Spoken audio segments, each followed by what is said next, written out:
What's up, guys, and welcome back to Poor Man Printing. Today we're going to check out Taiga Boreal for the first time. I haven't even seen all this yet, but this is ILLUVIUM land, and he's going to be running through there and just looking at all the enhanced artwork and the overworld, the gameplay. If you don't know what land is, you can go to Immutable X and buy it right here for the cheapest price of $4.91 for Taiga Boreal. I do not have that land. I have all the other ones, but not that one. But it is what it is. Looking right here on the map, and you can see right here, Taiga Boreal is right here. It's pretty big. It's pretty big. It's kind of like the Ice Age type deal land and everything. And a quick summary of the land. I'm trying not to get too far ahead. But right here, you can buy land, okay? And then you can create structures, generate fuel, sell the fuel to other ILLUVIUM players, and there's also skins, but this is not what that video is about. So let's get straight into the video. Let's do it. Right. Calmness. Got it. Can we load up the Taiga Boreal block out? Yeah. Because I think that'd be a good thing to progress to. So Sancta Mesa has gone well beyond the block out now, and we're starting to detail it and starting to make it look pretty. But the Taiga Boreal block out will be one of the later regions we release. So it's not something where we'll show you the others that we're working on as well, and the outsourcers have been working on the stream. But so Taiga Boreal is a perfect example of a really, really masterful block out that's going to segue into a really quick and efficient detail pass, because everything has been tested and made out to feel a certain way and path a certain way. We're all loving it internally. So this is going to be the first time, correct me if I'm wrong, that anyone's going to see this region in a sort of video format ever. So this is a world's first sort of look. See how big it is. Got it. Gone. You know, we've really. I'm gonna pause it right here because I want to show you guys exactly what you have over here on your left side. It looks like a area of the map, and on the right side over here, you have energy, and it looks like health and some other stuff going on over here. So if my head's blocking that, you know, I showed y'all. Really gone big. It's kind of freaky. So it's pretty big. Now, I have seen this part, but when you come out here, it's going to look big. Don't get me wrong, but just keep watching because you're going to be very surprised. We will have, I will say, with the movement mechanics, we've still got the old movement system. The team is working on that updated movement mechanic, but eventually we will have a kind of gliding mechanic, which means once you base jump off a certain height, you'll be able to glide out to gain further distance, which will that's cool. come into I didn't know you could glide like that in a couple of regions that are really, really high. But if you take a look at the scale, now look at this. I mean, you see all those cracks? There's 7 of these regions, guys. Like, wait till you see this. It's pretty crazy what we're trying to achieve in the time we're trying to achieve it. So, and you're that's just right. What you're saying right now is not a fraction of Taiga. This is There's an entire network. It's crazy. You go just jump it. Holy moly! Look at this scale. Watch this. Whoa. Look at this. Look how far down it is. So we'll have, like, you see Mozart bugging out and stuff. She'll eventually be facing head down, gliding down there. I mean, no way. You guys actually made it this deep, where like it would take this it's long to fall down to the bottom. Dude, I cannot wait for the overworld. Like, the auto battler's cool. It's just a small fragment of the game, but the overworld is what I really get excited about. This is what I want to play. No lie.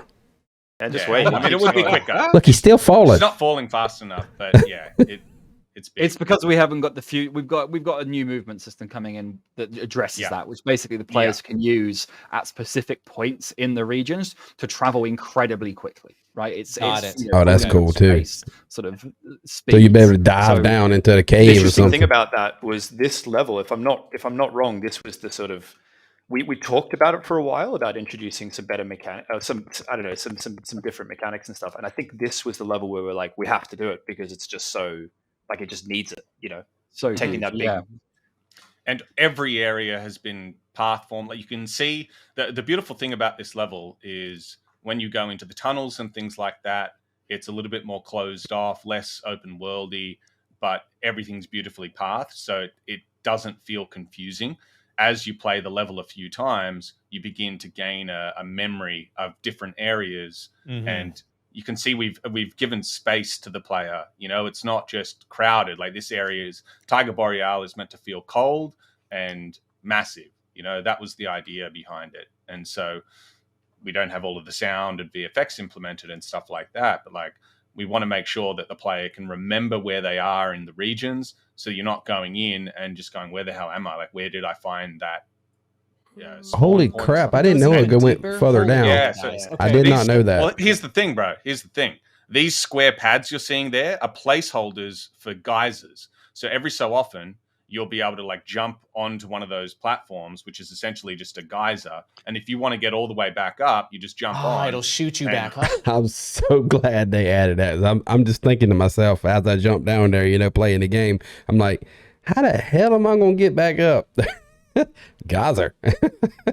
It'll shoot you back up. Bang. Oh, there it is. Cool. That is Go cool. all the way up, and they're integrated throughout the level. So you've got that verticality.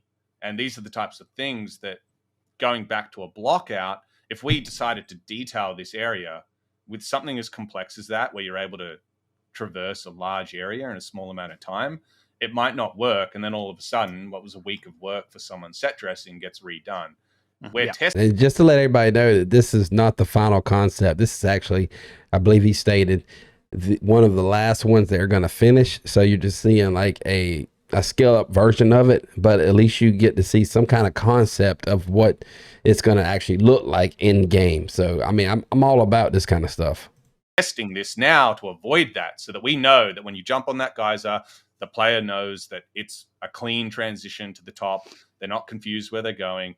And it's just going to be taking all of the assets we've been developing in our zoo and integrating them into the level. And this is we understand the surface example. area versus the caverns really quick. So there's the surface snowy area we were at before with the cliffs, and then there's like caverns, and then there's deep caverns. And so help me understand the different feel between these different areas. Is it going to get darker as you go down and weirder? Is it going to be more devoid of life as you go deeper? Or is there going to be more life as you go deeper because of the dry surface? That's a good question. Give a little bit of a flavor, a little bit of take on the difference between these different levels, if you will, in terms of altitude in this region. So our general rule of thumb is loot in interesting places, right? So big open surfaces on the top definitely still have loot, but they don't have huge density of loot, right? By and large, we want to force you to go to the interesting places in our level to find the best loot. So it's sort of more interesting, better loot, generally speaking, as a rule of thumb. Obviously, that changes from run to run depending on the spawning and so forth. But as a rough trend, you can use that. Maximum variety. Got it. And this is a fantastic example of what we mean by a block out, by the way, right? This is low poly, as you'd see it in games calling themselves low poly games. This is all they get to, right? Because this is a quick and straightforward approach to getting something that's playable, right? Sure, it's not pretty. Yes, it's very simple shapes. There's no fantastical textures. It's not set dressed and so forth. It feels very empty. It won't once it's set dressed. It will feel far more sort of complete. But this allows us to get to the bulk of it. This is what you have to test when you're building a level: is does it feel good to move through? Adding some extra plants to here will only help that, but it won't solve a problem of a level being fundamentally not right? And this is what a block out lets us to do. It lets us make rapid changes, test, be brave, be bold, come up with cool things. I'm loving it, guys. I'm loving it. I can't wait for this game to come out. But I want to show you this quick video of Taiga Boreal, if I'm saying that correctly. It's looking damn good. I can't wait for the game. I really can't wait for the game. I can't wait to see how many people flock to this game. That's going to be very interesting. But hey, like, subscribe, turn on notifications if you like this kind of bullshit. Poor Man Printing is out of here.